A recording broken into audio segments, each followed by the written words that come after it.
plays the record machine. It's so easy to say pet names when you listen to the trumpet of Harry James.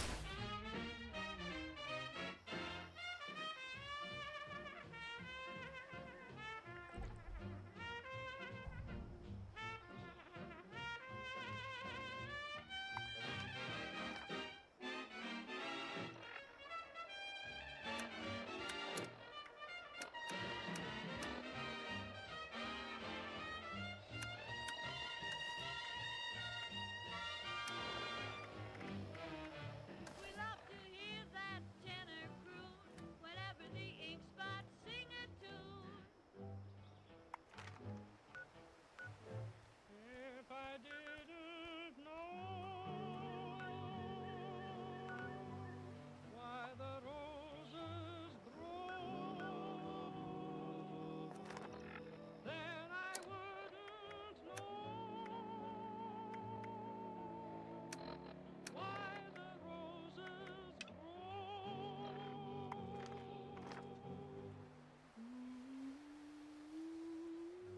Now listen, honey child, if I didn't know all them little things I'm supposed to know, then I sure would be a sad man. If I didn't know. Boom, boom, boom, boom, boom, boom, boom.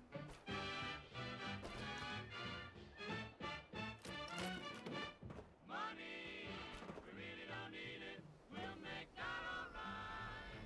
Let me ask the guy, feed that jukebox Saturday night.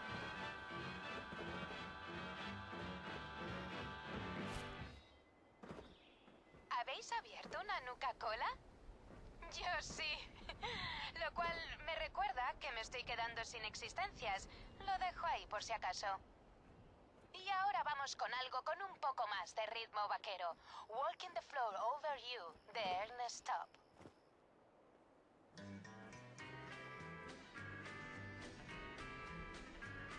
I'm walking the floor over you. I can't sleep a wink, that is true. I'm hoping and I'm praying as my heart breaks right in two. Walking the floor over you. You left me and you went away. You said that you'd be back in just a day. You've broken your promise and you left me here alone. I don't know why you did, dear, but I do know that you're gone. I'm walking the floor over you. I can't sleep a wink, that is true. I'm hoping and I'm praying as my heart breaks right in two. Walking the floor over you. Oh, Billy Bird down. You too, buddy.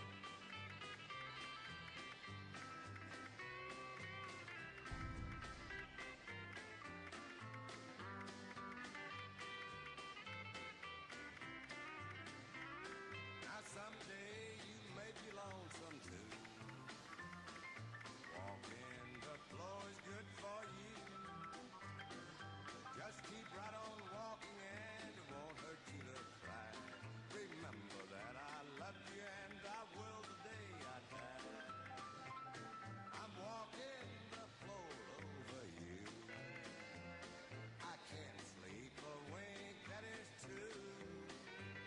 I'm hoping and I'm praying as my heart breaks right in two. Walking the floor over you.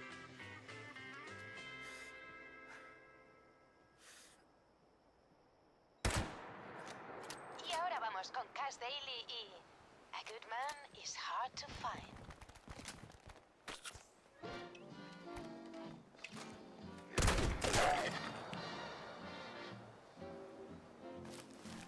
Now here's a story with a moral, and all you gals better pay some mind.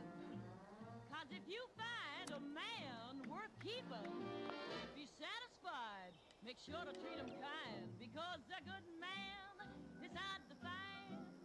You'll always give the other kind.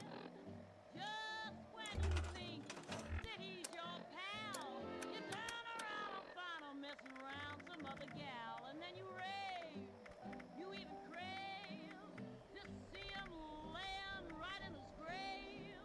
So if your man is nice, take my advice. Hug him in the morning, kiss him every night, give him plenty of loving, treat him right, because a good man nowadays is hard to find. You know, girls, once I had a man of my own, yeah. And since she's gone, boy, I really miss him. You see, most girls have to kiss a man to hold him. But me, I have to hold him to kiss him. Oh, he wasn't much on looks or culture, and he had a funny pan. As a matter of fact, he wasn't much of anything, but at least he was a man. And if he comes back to my little grass shack, I'm gonna hug him in the morning, kiss him every night, give him plenty loving, treat him right, because a good man nowadays is hard to find. Yes, sorry, girls, they see the opportunity not it's gone forever. So, girls, if you get a man, there's just one but. Keep a smile on your face and keep your big mouth shut. I've learned my lesson now, and everything's fine. And if he comes, never step out of line, 'cause I know what to do. When the day's through, gonna hug him in the morning, kiss him every night, give him plenty of loving, treat him right, because a good man nowadays is hard to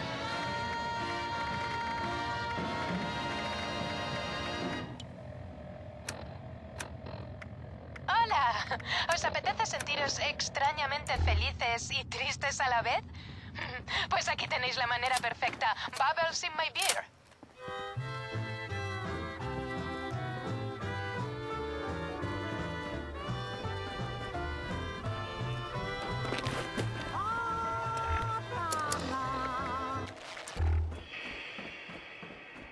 Years ago, you saw the world stand together to fight against the slime-ing. But what happens when the world needs the slime? Let's get one thing straight, Slime. I don't like you. You killed my wife. But damn it, you're the best bet we have at getting those nuclear codes back. The likes of you. Teach those commies a lesson about personal property, and then we'll talk. This summer, it's slime to infiltrate. It's slime to love. Why did you rescue me? I'm not your main objective. But maybe after this is done, I can. It's slime to die. The chartreuse slime to slime to die. In theaters everywhere this July.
Ready to start the new school year? Gosh, Martha, I don't know.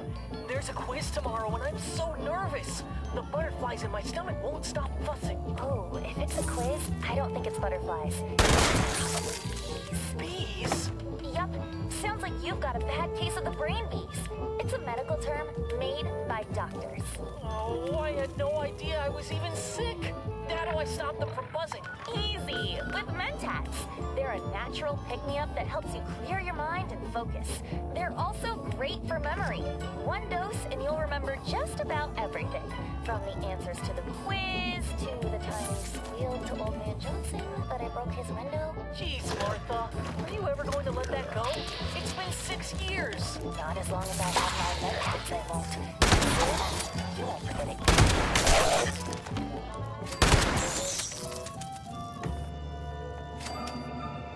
Chapter 5 of Heart of Steel, A Dread Island Tale. Pressing forward and hoping to avoid any further strange encounters on Dread Island, the Franklin children, Anna and Emilio, and their robotic companion Hart, pause before a forest so dark that no sunlight reaches the ground. Anna, what are you doing? Well, this forest is as dark as a cave. So I'm taking this and combining it with some of our stop cloth and hit to make a torch. Exactly, a torch. Anna, my systems should provide illumination sufficient for our travels. But your light won't keep woodland creatures away. So the torch can also be a weapon. Hart leads the way into the forest, followed by Anna holding her torch, with Emilio brandishing a smaller branch like a saber. As they reach the depths of the forest, it grows eerily quiet. Are you sure there's no way around the forest? The forest is the straightest path, and the best option for restocking the food supplies needed for continued survival. Uh-oh, Anna's scared. You should be too. Birds stopped making noises. Birds don't go quiet without a reason. It does seem the alien creatures have gone silent. I will begin analyzing any threats. I have determined there are 3 potential threats in the vicinity. 3? Only 3? Emilio, the nearest threat is the low-grade irritant in your plant sword. My hand does feel kind of itchy. Hart! Why didn't you say something sooner? Emilio, drop that stick! Now that it's been upgraded to a chemical weapon? No way! I'll just use my sleeve to hold it. Why would you? It's all over your clothes now. The next nearest threat appears to be the large life form over there. The robot's light moves to reveal a strange bear staring at the group. It stands upright on 2 legs and makes a threatening posture before disappearing. Where'd it go? Yeah, I've always wanted to find a bear. Threat number 2 has been eliminated by threat number 3. Hart raises their light upward, where a giant spider hangs from a thick ceiling of webs and spins the unconscious bear into a cocoon. That looks like a spider. At a length of 18 feet, your assessment of big does seem correct, Anna. Anna, give me your torch! What? Why? Fueled by fighting spirit, Emilio grabs the torch and flings it at the spider with all his might. The torch, of course, falls well short of the spider, landing in the nearby brush and setting it aflame. The flames snake their way up the vegetation on a nearby tree, closing in on the blanket of webs above. Yes! It's still gonna make it to the spider! Hand it, webs! We need to get out of here now! Anna, Emilio, stay close as I analyze the best options for your safety. Stop analyzing and start running! Reacting to Anna's words, the metallic caretaker picks up a child with each arm as they sprint deeper into the forest. A moment later, the webbing ignites and a flash shoots overhead, leaving our explorers beneath a lake of flames. Oh, Are those flaming spiders falling all around us? The fallen creatures do resemble micropods with a burning characteristic. Look, the big spider's following us! And it's also on fire! That's even neater! As Hard dodges the smaller spiders, the giant spider gives chase, getting ever so closer until... Ah, stop! Why is it shaking like that? Hey, Anna! Check it out! Insides are like warm buggers. We will be reaching an area of safety soon. Anna, do you require aid? I'm good. As long as I don't look at... It even has chunks of its shell attached. I didn't know there was some here.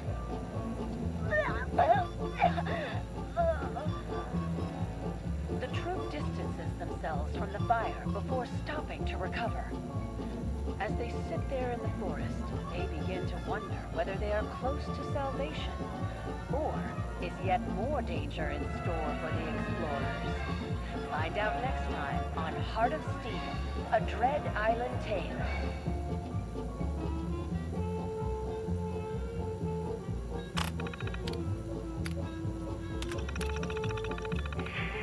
We interrupt this program to bring you this important announcement. The Unstoppable need your help, and fast. The Diabolicals have trapped them in a sinister maze, and only you have the power to guide them out. But I'm no superhero. What can I do to save them? You can do plenty with an unstoppable attitude, $50, and your parents' permission. You too can be a champion of truth, justice, and capitalism.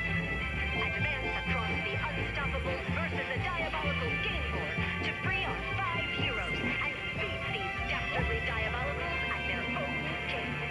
Gosh, that sounds amazing. But I've got a lot of homework. Shouldn't I do that first? There's no time. The fate of the universe is on the line, and the clock is ticking. Put down your pencil, hurry to your nearest retailer, and ask about the Unstoppables versus the Diabolicals game board today.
Meet Lorraine, your average housewife. She loves democracy, her family, and the good old American way. Hi, Mary. I'd love to catch up, but I need to step out if I'm going to have enough time to pick up Junior from his baseball game. Oh, and then I need to also grab groceries and prepare a loving home-cooked meal for when Robert gets home. Little did she know, what returned home that evening was not her beloved. Welcome home, honey. Robert, what seems to be the matter? It's been a hell of a day. You remember, John? He got tangled up in one of the machines at the factory today, and And you'll never walk again. That's terrible. But the terror was just beginning. It only happened because the boss had him pulling 80-hour weeks. The boys and I are thinking of talking with the higher-ups about our conditions. If they don't listen, then by golly, I don't know what I'll do. Maybe we'll stop working. Robert, darling, that sounds like a protest. Well, what if it is? I think a hard-working American is entitled to fair compensation for a fair day's work. If this system won't work, then maybe we just need to abolish it. I left the stove on. Give me a minute. Run, don't walk to your nearest theater to see every American's worst nightmare. Officer MacArthur speaking. What's your emergency? I think I married a Maoist. Witness what happens when horror comes home. Fear communism like never before. When you see the Reds in full Panalux color. Only in I Married a Maoist. Paid for and directed by the U.S. Center of Anti-American Activities.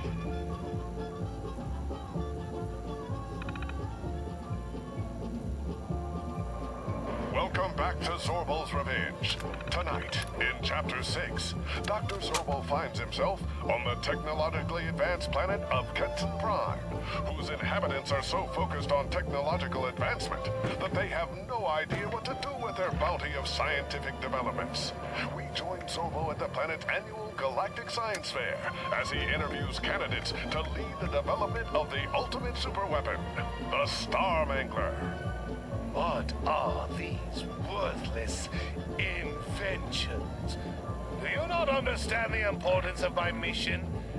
Get out of my sight immediately. Why, I never. Get out, or I shall be forced to call the gods. Thank you for your time. The incompetence on this planet is nauseating. I thought for certain that I would be able to find a capable scientist here, but they're all such mindless buffoons.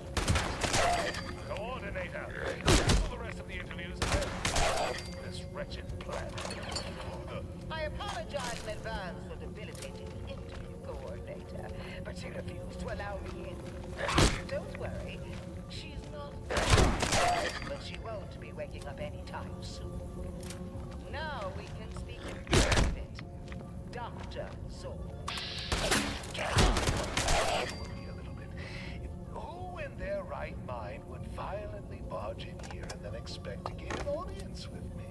There's no need to be so uptight, Dr. Zorbo. You're in the company of Ketson Prime's peerless prodigy, Floating Face Farah. I have a proposition for you today that I believe will be mutually Floating Face Farah? I've seen enough useless inventions today. Guards, remove her from my sight. Unfortunately, the guards won't be coming. I took the liberty of disabling them in advance to avoid any unnecessary interruptions. Then it seems I must remove you myself. You've made a grave mistake by angering me today, Floating Face Father. I am the unstoppable Dr. Zorbo. In a fury, Dr. Zorbal throws a mighty punch toward Floating Face Farah. As Zorbal lunges forward, Farah deftly reveals a hidden holster underneath her suit jacket. She draws the weapon with expert precision, firing a seemingly fatal shot directly into Zorbo's chest. Is this the end for Dr. Zorbo? Know that I shall haunt you forever, you pest! Wait a moment. Why am I not dying? Your pathetic weapon cannot harm the great Zorbo. Of course not, Dr. Zorbo. That was merely a stun ray to prove my skills. Why would I want to kill my future employer? Well, I suppose you've shown some merit. Perhaps I was too hasty in my judgment. All right, you have my attention. Excellent. I knew we could have a civil discussion. Quite frankly, I grow tired of my home planet. None of my fellow Ketsonians have any grand ambition. They invent useless trinkets without any purpose, immediately neglecting them to discover something new. I refuse to continue participating in this pointless cycle. Please allow me to join your cause, so that I can finally see my inventions put to real use. And so it seems there's at least one scientist on this planet who isn't a complete fool. But you're aware that there is a glaring problem with your proposition, Farah. I cannot kill Captain Cosmos with mere stun rays. Not to worry, Dr. Zorbo. That's where my latest creation comes into play. The Food Blaster 9000. It generates a 1 billion gigawatt laser, which is separated into millions of more controllable micro-lasers. These micro-lasers are then shot at the food thousands of times within a nanosecond. Any meal will be perfectly heated and ready for consumption in under a second. I'm not really following. Are you actually proposing we melt his tongue by superheating his lunch? Look, my plan is much larger than that. It's enormous, even. What I need is to complete the Starmangler's main cannon to absolutely pulverize Captain Cosmos and his puny planet Earth. Allow me to reiterate. 1 billion gigawatt laser. If focused on a single target, from my calculations, that much energy would be capable of destroying an entire star system. Are you following me now, Dr. Zorbo? Absolutely brilliant. Standing ovation. Say no more. Floating face, Farah. As of this moment, I officially declare you my Lord of Destruction. You will join me and bring life to the greatest super weapon of all time, the Starmangler. Finally, the universe will know the name Floating Face Farah!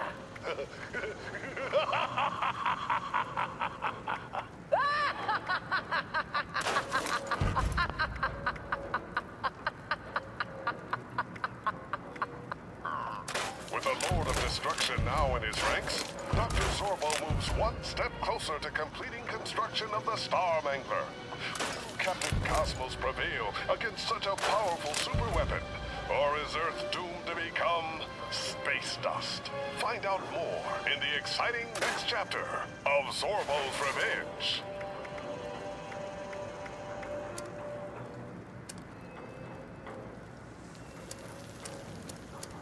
Why is Saddle Up Salisbury Steak America's most popular Salisbury steak? Two of the reasons are flavor and creaminess. No other Salisbury steak has Saddle Up's rich, creamy texture.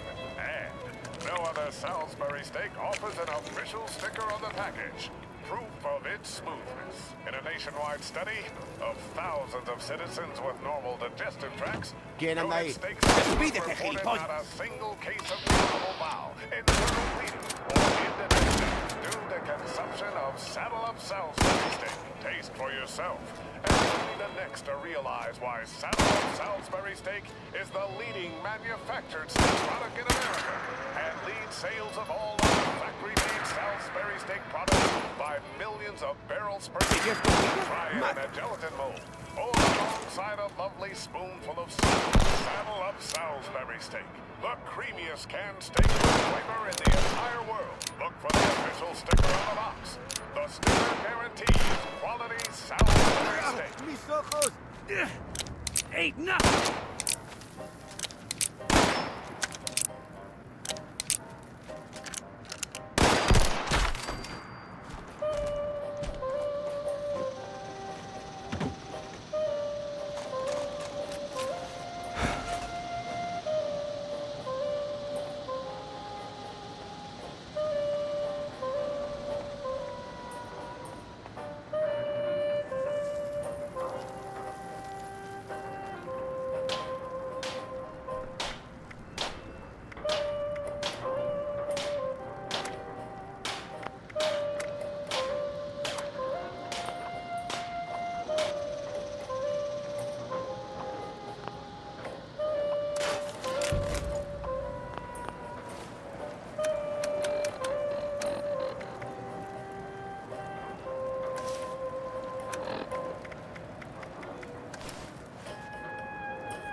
You've seen them at the circus.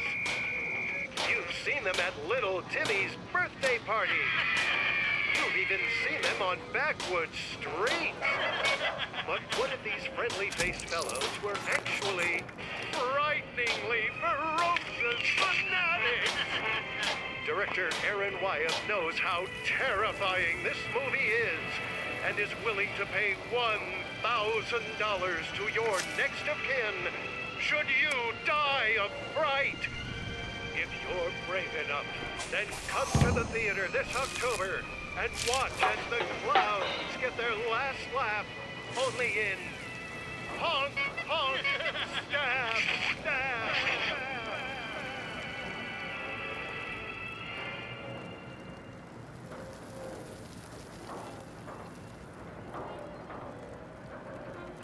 Tonight, we bring you Chapter 2 of Escape from the 42nd Century, another classic tale from the Atomic Chronicles of K.D.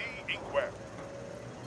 We rejoin our adventure in progress, with our hero flung far from her present to a dystopian possible future. A world dominated by a nefarious hive mind of dolphin-human hybrid creatures, bent on converting the last remnants of humanity into their soulless collective. Well, this is new, and I don't think this is the past. The history deck's time locator seems to be reading... This can't be right. The 42nd century? Maybe Jenkins' calculations weren't ready to experiment with after all. The Chronotron backpack's time crystals are completely out of sync, and will need quite some time to realign themselves to my point of origin. What is with all the propaganda around here? Are those walking dolphins? All proclamation candidates in Group 5B must report to Station Sigma immediately. Compliance breeds excellence. That sounds ominous. Judging by the posters around here, I'm guessing that this mind organization isn't exactly welcoming of regular humans like me.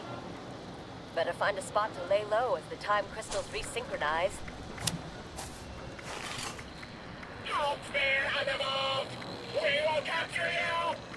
Uh-oh, that's not good. Atomic Quill, don't fail me now. That blinding flash bought me a bit of time for my escape, but I need to get out of here in a hurry if I don't want fins. Strange one, over here. I am the help you need.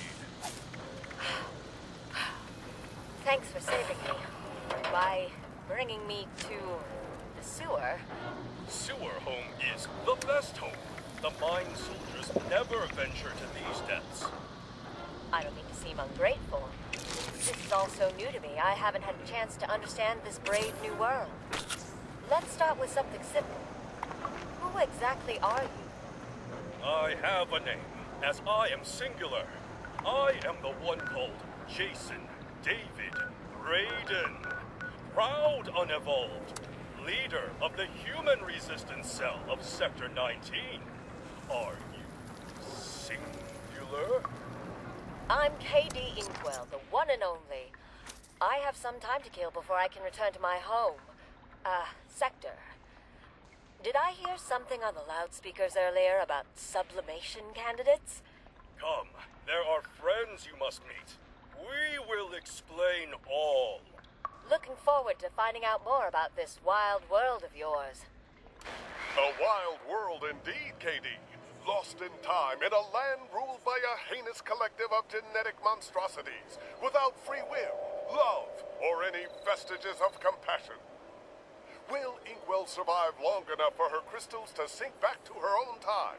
Will she fall under the ire of mine and be forced to join the assimilated masses of dolphin-human hybrids herself? Who is the resistance of Sector 19? And will she be able to return the noble favor of Jason David Braden? Find out all this and more in the exciting conclusion to Escape from the 42nd Century.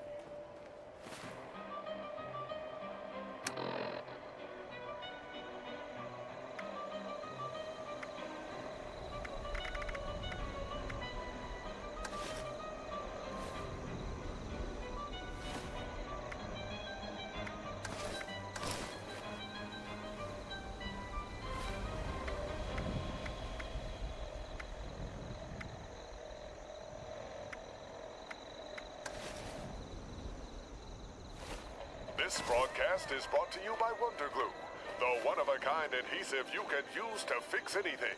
Broken vases, cups, ceramics, and even robots. In fact, the scientists at Robco have helped us with a demonstration. Here we have 2 refurbished robots, their parts reassembled with glue. Protectron 1 had his parts attached with industrial-strength Wonder Glue. Protectron 2 with our leading competitor's brand. How are you feeling, Protectron 1? Do your machine parts feel securely attached? I feel wonderful. Thank you. Well, listen to that. You sound like you're ready to patrol the streets again. And what about you, Protectron 2? Ready to get out there and defend Appalachia? Tell me. My word, it seems Protectron 2 doesn't have the same zest for life that Protectron 1 has. Oh dear, he's just fallen apart. At least he's in a better place now. Clean this up, will you, number 1? Yes, sir. Yes, ma'am. Well, there you have it. 2 out of 2 Protectrons agree. If you're looking for a powerful adhesive at an affordable cost, look no further than Wonder Glue. It works wonders.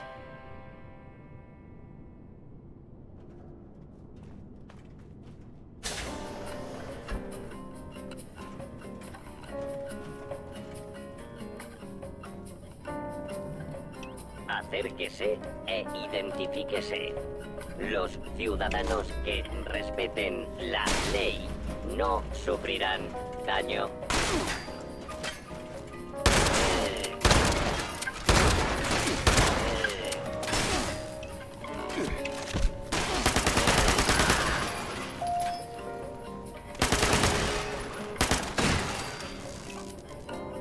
Despejado.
And now, a word from our sponsors. Mortimer, where did you find this classic Ming vase? Surely you asked the museum for permission. Oh, Vanessa. First of all, it's not Ming. I would appreciate if you didn't call me a communist. Second, I didn't purchase it from the museum. Really? Was it at the gallery in Soho? Getting colder. The Bohemian Art Show in France? You're freezing. Why, at this rate, I'm going to have to ask Mr. Handy to turn on the furnace. Well, you have to tell me. I simply must know. I bought it at Appalachian Antiques. Wait. You mean to tell me there's a store selling the finest in collectible antiquities right here in West Virginia? That's correct. It's just up the road, north of Fort Defiance. Art and antiques, and prices only a true Watogan can afford. Oh, thank heavens. I wouldn't want to run into any poor people on the way. Nor would I, Vanessa. Nor would I. Appalachian Antiques. The finest goods and antiquities for sale, but never on.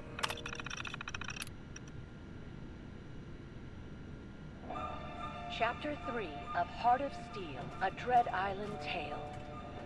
Now we return to our island of mystery, where the Franklin children, Anna and Emilio, and Hart, their unlikely robot caretaker, have earned a brief reprieve from their troubles. Safe for now, they confront a new problem. Children, it appears you both require sustenance. You can say that again. I'm starving. Hey, look! Those berries. I'd recognize them from my Pioneer Scout manual.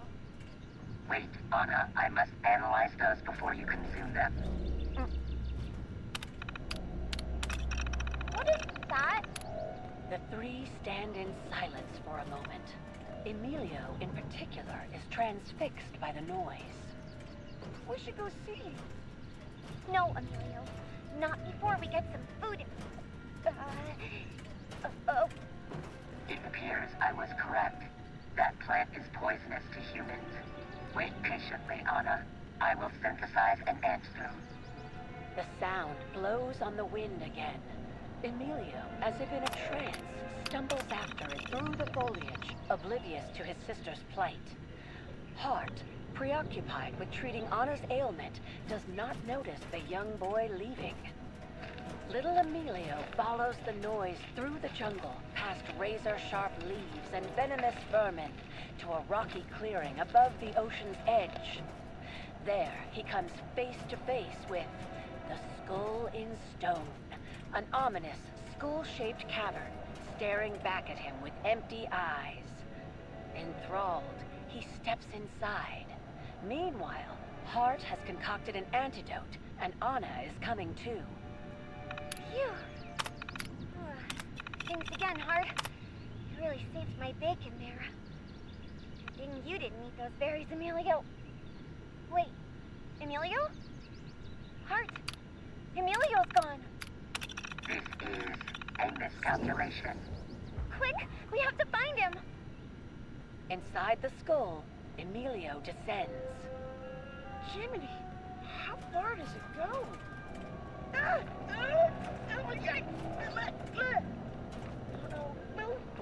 Whoa! Help! The ground cracks and crumbles as a great fissure opens beneath Emilio's feet. He slips and slides down a rocky shaft, landing with a hard thump on a perilous outcropping. That's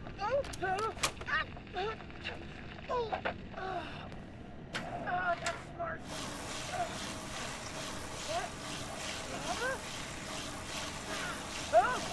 It's getting closer.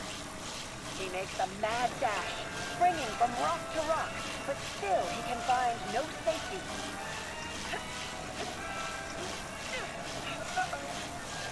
Now what? Emilio, over here! Hart, we found him! On my way. Anna! Hart! Hart, he's in danger. Isn't there anything you can do? I have a solution, Miss Franklin.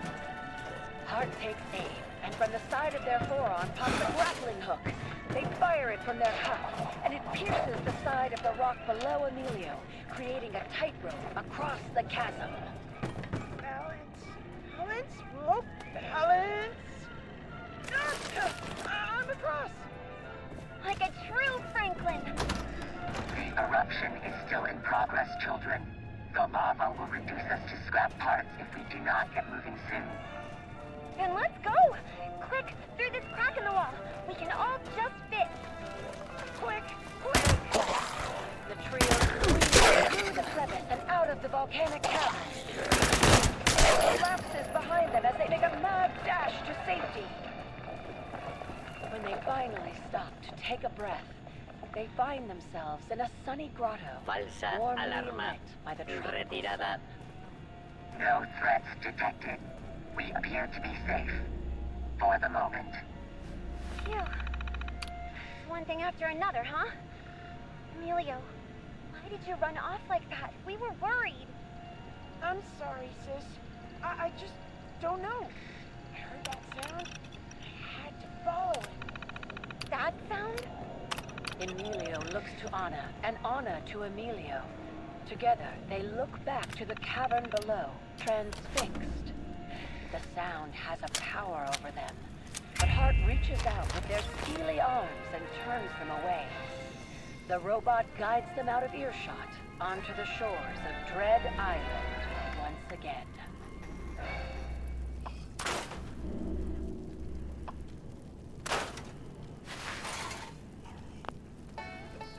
Calling all adventurers. Take a tour of the uncanny caverns today. Walk through the bowels of the earth in a world uninterrupted by progress, where inexorable towards doom has no sway. Learn about the legendary Night Kid, half boy, half bat, all terror. What's that? You want me to tell them about our discount on premium tours, where you explore hidden formations of ancient rock, all at rock-bottom prices? Not to worry, my nocturnal neighbor. I've got it all taken care of. That's why they pay me the big bucks, and you a bucket of moths. Explore a piece of Appalachian history and take a tour of the uncanny caverns today.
Come join us at Watoga High School on Saturday, November 6th to see Watoga High Drama perform Armor Ace and the Power Patrol, the musical. Bring the whole family to come see their favorite Power Patrol heroes like Platinum, Liberty, it wasn't just meant for me and you. It's our destiny to show the Reds our point of view. Brick House, The Yukon 5, take no prisoners, we must defeat the Ice Bank Commissioner, Chaos! and more, like they've never seen them before. Pick up an ice-cold Nuka-Cola from the concession stand and get ready to laugh, cheer, and sing along. Children ages 17 and up who want to become a real member of the Power Patrol can speak to a U.S. Army recruiter just outside the auditorium before and after the show. Spread the word to every nation. Liberty, your voice is strong.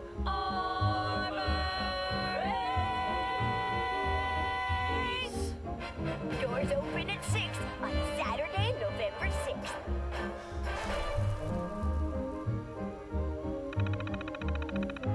Previously on A Better Life Underground. Stephanie loves me for who I am. Negative. The only reason she is in love with you is because of the buff out. If it was not for that, Mi cámara de absorción se siente vacía. O se trata de mi unidad de recomposición de dislocación. You're not the man I fell in love with. Stephanie, baby, it's not what you think. I don't use buff out. That Protectron just wishes it had these guns. Improbable. Why would I want those guns when I have these guns? And now, episode 135 of A Better Life Underground. Good job today, everyone. I know that we've only been in this VR training for a few days, but it feels like we've been doing this together for years. No hay duda de que We mis have been amigos doing this son for years. geniales. That's the spirit, Sobre Amy. todo ese Tomorrow we adorable can conclude our ladrillito virtual de simulation and get on with our lives. ¿Qué tal Overseer, estás, are you all right? ladrillito? I've never felt better. I'm ready to get out of this fake world and back into the real one. You took a nasty hit to the head when you fell down the stairs this morning. As your head of medical, I believe you may have a form of retrograde amnesia. You really should return to observation before making major decisions. We can't afford to fall behind in training. I'm feeling fine. These virtual stim packs seem to work just as good as the real ones. I'm not convinced those stim packs were enough. Of course they were. Cliff, tell her I'm fine. Well, statistically speaking, the odds of you being afflicted with retrograde amnesia are 5 in 100,000. However unlikely it is, there is still a distinct possibility. The head of engineering should not be consulted for medical advice. Clifford! Well, given these circumstances, I will defer to Amy's judgment. Did the instructors put you up to this? What are you talking about? We graduated from Vault-Tec University years ago. If I completed my overseer training, then why are we in the simulation? One philosophical theory is that the whole world is a simulation. This isn't a simulation, this is real life. I'm your real friend, and this is your real body. Now I'm certain you have amnesia. Do the instructors want to observe how I handle insubordination?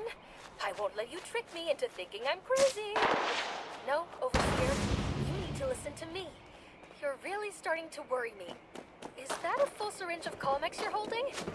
You're not of sound mind, and we need to provide you with immediate medical care before you hurt yourself or others. Cliff, come over here and take your exit serum. You're first up for getting back to reality. That's an awful lot of tranquilizer. I think maybe you should listen to Amy. The Overseer Handbook states that Mi insubordination... denominación es Homer. No suelo involucrarme en los asuntos públicos, pero lo extraterrestre es mi especialidad. Hay que destruir esos extractores de ondas cerebrales. Para ello, debemos atraer a los comandantes alienígenas que controlan sus campos de fuerza. Los pulsos energéticos de los extractores pueden provocar una ligera conmoción. Sin embargo, se pueden evitar saliendo de su alcance.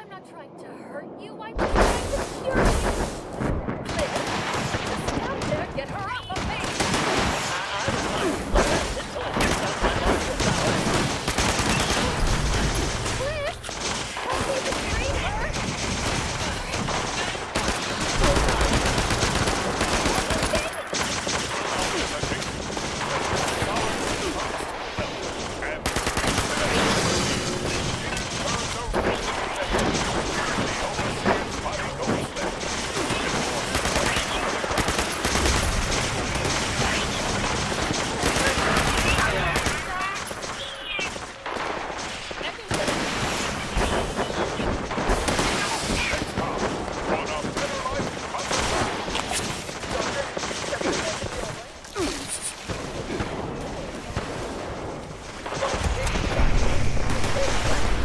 Llega un comandante alienígena. Concentrad el fuego. Well, Harry, your extensive injuries afforded me opportunities I don't have. El extractor de ondas cerebrales ya es vulnerable. Most of us are strapped to trudge through Uno menos. Faltan dos. Llevemos nuestro ataque al extractor Omega. La nave enemiga se está reconfigurando. Esperad ataques de misiles desde lo alto.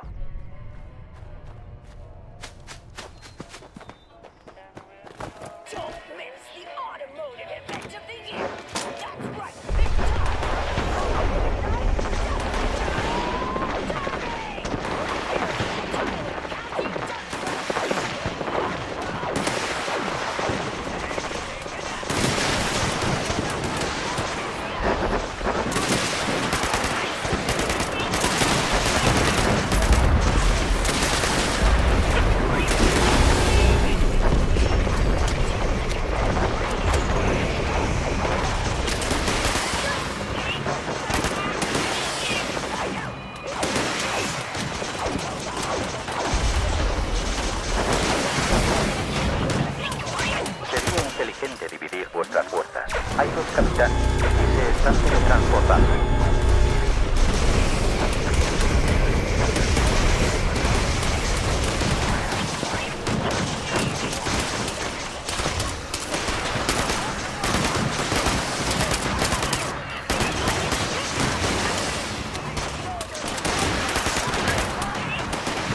Un trabajo excelente. Ahora centraos en el extractor de ondas cerebrales.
Al último comandante y poned fin a esto.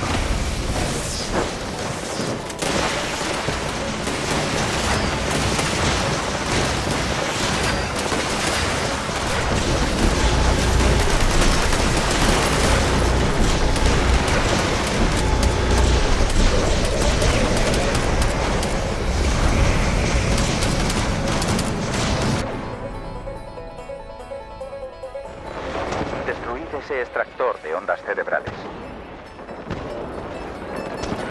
De lo más impresionante, hay quien dice que la humanidad está hecha para la guerra. Aún debo determinar el porcentaje de verdad que hay en ello.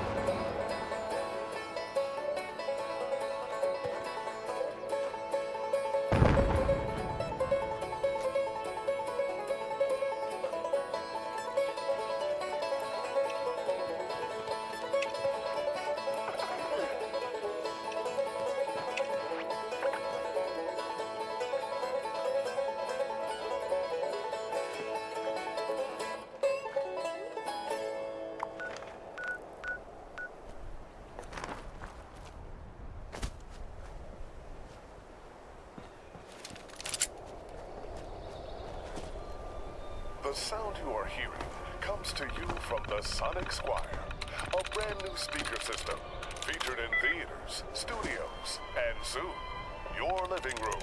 This marvelous, lifelike, one-of-a-kind sound was developed by the scientists at Sonic Sound Systems and is used in motion pictures, concerts, and educational programming worldwide. Imagine your family sitting down and listening to our Commander-in-Chief's fireside chats in crystal clear audio.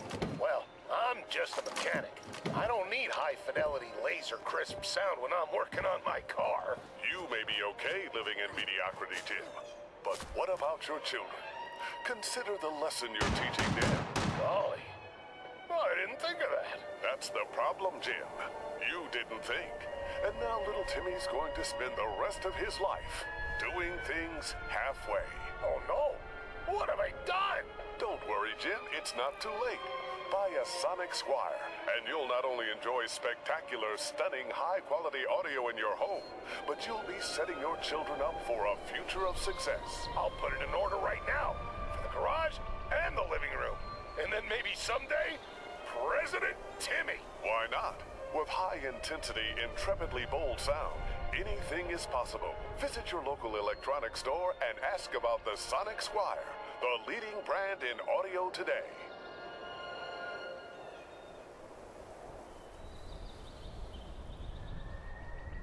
Enter a world of stories as weird and wild as man's imagination can conjure. A world where anything is possible, where science and the mystical combine in surprising and unpredictable adventures. Enter a world of astoundingly awesome tales.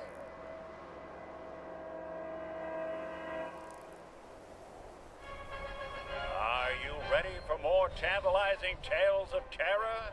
Myths of monsters and machismo? The history of a heroic hunter? Good, because it is time yet again for another exciting journey with Rip Daring, cryptid hunter extraordinaire. Joining the intrepid adventurer is his field medic, Guinevere, a nurse as equally skilled in medicine as she is at deflecting Rip. And lastly, the loyal Percival, Rip's personal butler, tailor, navigator, and monster lure. Join the crew, dear listeners, as we follow them on an exciting cryptid hunt. Tonight we have a death-defying adventure from overseas. Episode 12, Rip Daring and the Metal-Munching Menace. It's the 21st of January, and we have arrived at the last known sighting of the elusive Bulgasari. It appears